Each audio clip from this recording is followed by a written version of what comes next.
Well, I'm told the administration is working on a major entrepreneurship plan to be released in January, but we'll wait. We'll have to see what it is, okay? And then there will be a study that's coming out from Kauffman in about 3 weeks called Inventive Billion-Dollar Companies, which I'll alert you to watch out for. And it is not so much a policy description, but it sort of highlights the huge challenge that we face in trying to increase our growth rate. And we run a hypothetical exercise, and we ask the question, suppose you wanted to increase the growth rate in the United States by 1% permanently. How many more truly inventive billion-dollar companies would you have to have each year? And without giving you the answer, it'll be on the website in 3 weeks. Well, I think you raise a good point. What the administration did on broadband, I mean, saying, look, it's in our national interest to have broadband in a very 50,000-foot way is excellent. What they did this week on spectrum was excellent, saying we need these broad swaths of spectrum. We need it in 2 ways. We need it for wireless broadband, but we also need it for unlicensed spectrum. You know, because there is a phenomenal amount of innovation which occur there. It allows startups, it allows great economic growth. That's a really positive thing. Obviously, the government controls the allocation of spectrum. They can make a difference in a broadband policy. Those are really important things, at least in my world of technology and innovation, and encouraging job creation, encouraging all sorts of new great things to happen. I guess some of the things we've been talking about mostly are some of the other macro policies affecting all businesses and entrepreneurs in the U.S. where it's been probably less positive. You know, to me, if I had to start over again, take whatever, like the stimulus package was like $800-some-odd billion. 1/3 went to the states just so they could keep people employed.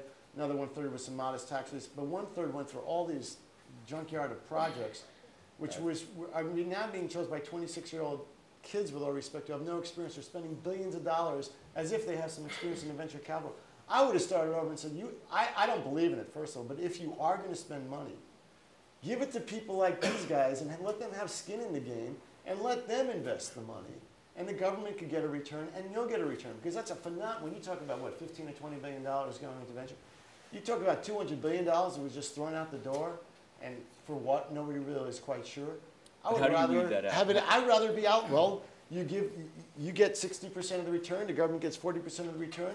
You have all sorts of different venture capital firms choosing where the money goes, and you have, you know, it must be invested in the United States. You have all sorts of criteria, but don't have the government choose the winners and losers. There's no experience base there. I mean, all the stories I'm hearing is it's an absolute disaster because the people allocating the money are either doing it politically or they have no experience. They mean well, but it's just not being allocated in the way a marketplace venture capital firm would do it. The problem you have with that is that firms like ours or other firms, you know, wouldn't take the money because of the strings that would be attached. You know, we look at what happened to the banking industry. You have the special paymaster, and every week, you know, it's another, you know, crack the whip on these bad bankers for doing this. And we look at it and say, oh, good, no way. You know, do we want that exposure? Because the political problem that we have in the venture industry at the state level is something called the J curve. The J curve basically means, you know, when you start investing, you know, you lose money for 3 or 4 years, because you know what, you can't start a business from ground zero and have it, you know, generate lots of revenue or be profitable for years. It just takes time.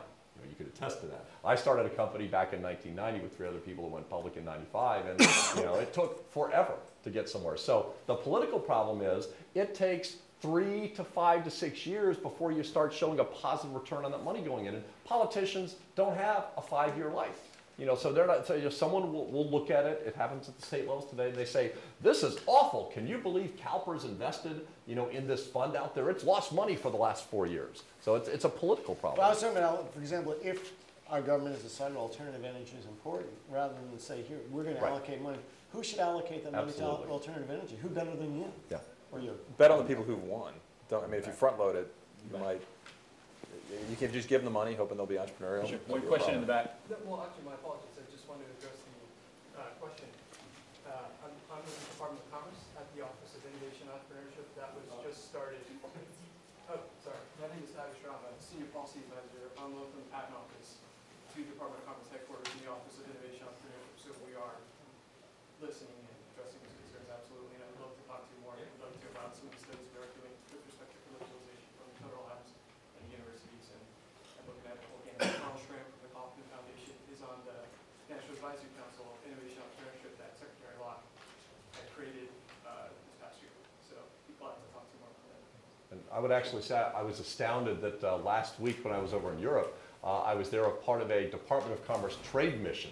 And I was shocked to learn that the Department of Commerce actually has a person, Randy Mitchell, who's a great guy, whose job is to promote foreign investment in U.S. venture capital firms because it's seen as an export of U.S. goods and services. And I'm like, that's a really smart thing for our government to be doing. You know, the challenges we're over in Europe is, you know, the Europeans are wackier on the regulation side right now than we are. You know, there's Basel III that's looking at requiring a financial institution or a pension fund to set aside 40% cash for every dollar. You know, every dollar you got to put 40 cents cash that you put in a venture fund or a private equity fund. You know, there's the AIFM rules out there. I mean, they're just crazy rules that are going to make it hard for foreign investors to invest in our industry in America. We were talking a little bit about overseas growth in emerging markets before the panel started, in particular about China. Does anyone, in talking to entrepreneurs, see more and more U.S.-based startups thinking about overseas markets is the place to go instead of doing it here? I think you know, we're in a global economy. You know, we're in a global economy for goods and services and labor.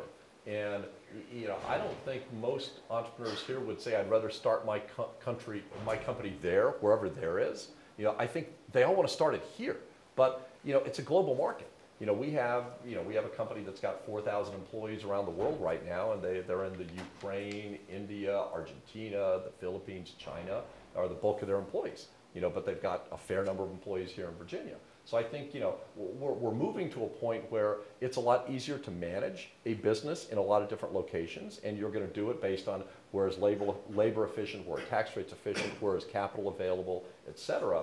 But I still think, you know, here in America, you know, we have this creative economy here, and it's an asset that we've got. And I think the best entrepreneurs, you know, even though it's easier now, you know, we kick them out, you know, if they come here to study and we say, you know, go back home, you know, they still want to start their businesses here. And we've got to encourage that. So I don't see a lot of our entrepreneurs saying, I don't like it here, I want to go start my business there. What they say is, I like that market, I'm going to expand into that market. You know, I just checked my stats before I came in, and the #1 place we sell our application, which lets you listen to internet radio in your car, is in Africa through the iTunes store, which was a big surprise to, I mean, I haven't looked at it. I'm wondering, because we were talking about global, like where is it going? And all that design happens out of Detroit, Michigan, which, if nothing else, is perceived as the automotive capital of the world.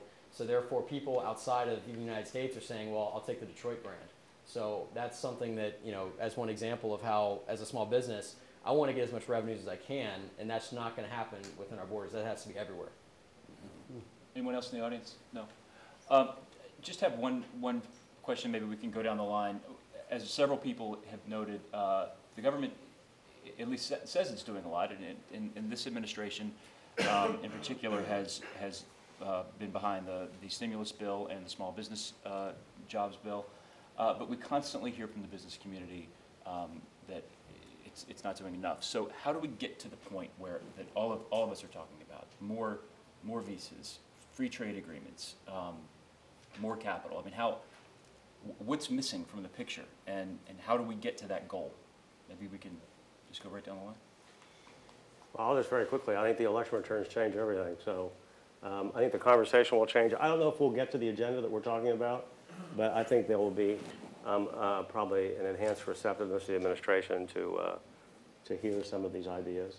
But on the other hand, just to be fair, you know, you don't hear a lot of Republicans talking about, like, for example, a more liberalized immigration policy or enhanced free trade agreements or whatever. We have a bipartisan problem, and so I just want to be fair. This is not just the Obama administration screwing up. So. I think that's well said. I think the conversation will change. I think it's been a difficult 2 years for a lot of reasons I indicated earlier, but one of them is I think that President Obama has not embraced the business community. When he talks about businesses, it was usually pejoratively. He embraced small business, but somehow large business was bad, and everyone got lumped in. And I think the business community felt like it was under attack, and that didn't inspire confidence from anyone. And now I think you read what you want in election results, but I agree with you. I think even just in the last 2 weeks, it appears that President Obama he's the leader. He sets the moral tone for the country, and he has to realize that businesses create jobs, and jobs are what we need, and there are certain things that have to be done. And the business community has been very, very, I think the landmark was Ivan Seidenberg's speech on behalf of the Business Roundtable last April when he said, here's some things we need. And it's a lot of the things we're talking about in various flavors, whether it's a more pro-business environment, free trade, visas, encouragement of investment, but and we need some certainty. And sadly, the political environment says, I don't think we're going to get that certainty, and I don't think we're really totally entitled to certainty because this is real life. But in terms of the tax situation, I think there'd be a trade-off of higher taxes for a little more certainty, personally. And I also think that we have to start saying the government is the answer. I think we have to start viewing the government's the problems. I think a lot of everything we've talked about today, I don't think we're asking the government to spend one penny. Right.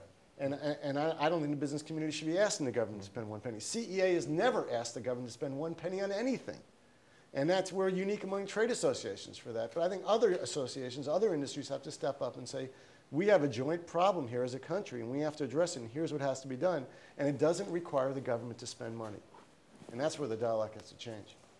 So the way I look at it is, Congress is the one that writes the bills, that makes the laws, and the president has the bully pulpit. So as I look at those two things, my sense is from the business community's perspective, the bully pulpit has been used to beat up on business. And whether it's the bad health insurers, whether it is the bad, Wall Street investment banks, the bad commercial banks, the bad mortgage companies, bad BP, whatever it is, there's a constant drumbeat from the bully pulpit, that business is bad. Then from the congressional side, the laws that are passed, they're micromanaged stuff. So, a incentive is put out there that says, we will incent you to hire an unemployed person. No business goes out there and says, let me go look for unemployed people. They're looking for the best person for the job. And you know what? If they went out and said, we're only looking, for unemployed people to hire, someone would bring a lawyer the next day and say, you're discriminating against me because, I want this job as well. So you can't micromanage on the one side and say, we're only going to give you this, but this incentive expires in December of this year, or only if you hire this person. So there's this micromanagement on the one side and the bully pulpit on the other side, and I think businesses are kind of saying, I'm not going to take the little nibble off the carrot, when I'm sort of getting the stick beat across my head all the time. Mm-hmm. Yeah, I mean, that really well said, John. I appreciate that. I guess the administration had a small business summit about 3 months ago. Were you there, Bob, by any chance? No, but I think Carl was. Okay, so there was an outreach. The problem is the small business summit, I think you could maybe count on your one hand the number of small businesses there. It was all big businesses, and I would say companies doing over $100 million, you start to call them big if you're an entrepreneur starting in your basement. That threshold, I mean, a lot of government programs that are small business are really helping these companies that are pretty large. So I would agree with the bully pulpit, if it could be backed by action and more involvement, not just from the administration, whoever's in White House, but also, and this is what I'm trying to wrap my brain around, is how do we interact with the staffers that help the congressmen, the congressmen and the senators? I mean, how do we engage you guys in these questions and be a resource? So that's what we're working on. So hopefully we can be part of that answer. And I made a decision to get involved in the Consumer Electronics Association as part of the Small Business Council, and made a decision to join the innovation movement and be very proactive with it. And as a heads-down entrepreneur, you have to decide what you want to spend your time on. And for me, in that tech industry, those are the two organizations that I chose for my company to participate in. It's important that entrepreneurs are able to get their voice and communicate up through the channels without having to feel like you have to become an expert on every issue that happens in Washington. So I think it's really important that whatever industry an entrepreneur may be in, they have access to have their voice be heard in a proactive way, as you mentioned earlier, before it's too late. Our voice in your radio, we should hook up. Yeah. So we want to thank all of you for coming, and thanks especially to our panel. It's been a great discussion. I appreciate it. Thanks, Brian.